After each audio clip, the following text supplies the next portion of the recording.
in order for it to have a source, in order to authenticate a source, do you need to have written evidence, written text, or can it be orally transmitted?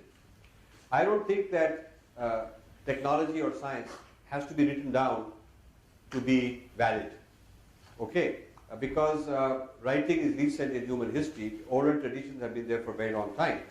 The people who developed distillation of zinc, which was the first metal to be distilled in Rajasthan, they have retorts, they have all kinds of things. There is no written text which describes what they are doing.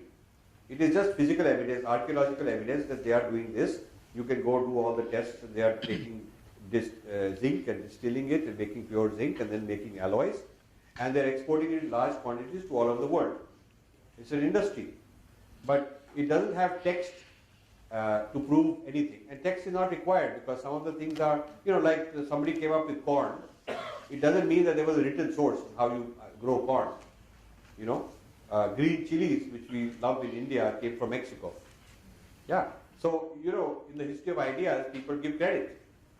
And the credit is whether it is written or oral or just your hath ki safai and all that, you give credit. Yes, sir, because what is happening, some people are even if we search for Vedic mathematics page on Wikipedia, it doubts the credibility of that Shankaracharya ji has written that book. So, Vedic mathematics people are questioning that which verse in which way in which sentence says that, but he has said that the original book which was written by Shankaracharya in some around 1920s around somewhere. So he has given a very good techniques and which are not taught from the Western education which we have got. But still people are questioning. Okay, so in that case, I know about that example. One of the Shankaracharyas in the early 20th century developed this book. Okay, so whether he got it from earlier texts or whether it is his own original idea, the point is credit has to be given to him. He is the original source.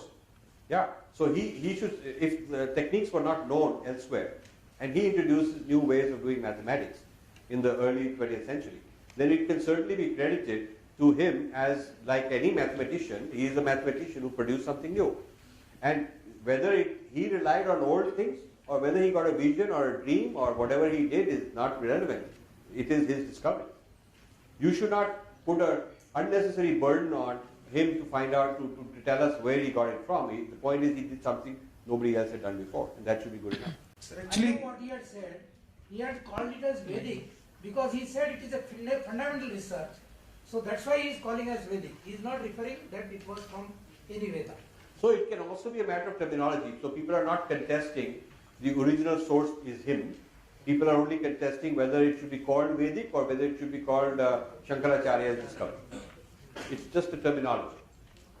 And here, I agree with the critics to some extent that you cannot take everything that is in Indian and call it Vedic.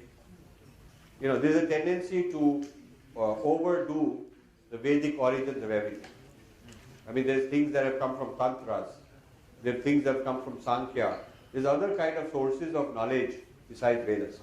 Not all of Hinduism is Vedas, and certainly not all of Indian thought is Vedas.